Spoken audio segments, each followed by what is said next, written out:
ৰাণা গোস্বামী আমাৰ ৰাজ্যৰ এগৰাকী অত্যন্ত প্ৰতিভাৱান ৰাজনীতিবিদ। বিজেপিৰ জয়যাত্ৰাৰ সময়তো যোৰহাট পৌৰসভা হওক, যোৰহাট মিউনিচিপালিটি হওক, ৰাণা গোস্বামীয়ে নিজৰ শক্তি ৰাখি থৈছে। তেওঁ যদি বিজেপিত যোগদান কৰে আমিতো ভাল পাম, কিন্তু আজিৰ মুহূৰ্তলৈকে তেওঁৰ লগত আমাৰ কোনো কথা বতৰা হোৱা নাই।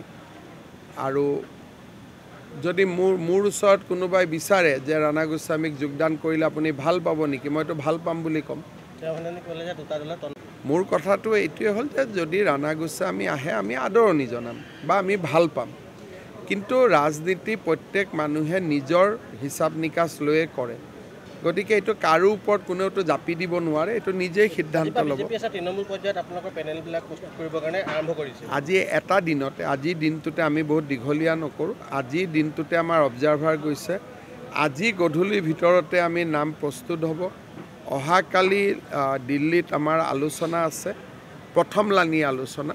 কিন্তু আমি ইয়াত আৰু বহুত নাম লৈ নাথাকোঁ আৰু মানে কোনেও কাকো একো মানে লবি কৰিব ধৰণৰ সুবিধা নহয়। আজিৰ দিনটোতে যাব, আজিয়ে যি পাব সেইটোকে লৈ গুৱাহাটীত কালি তেওঁলোকে জমা দি দিব। আমাৰ ইয়াত কেণ্ডিডেটৰ নাম জানিব মোৰো ইচ্ছা নাই, কাৰণ নৰেন্দ্ৰ মোদীক জানিলে হ'ল, ভোট মোদী ডাঙৰীয়াৰ কাৰণে হ'ব।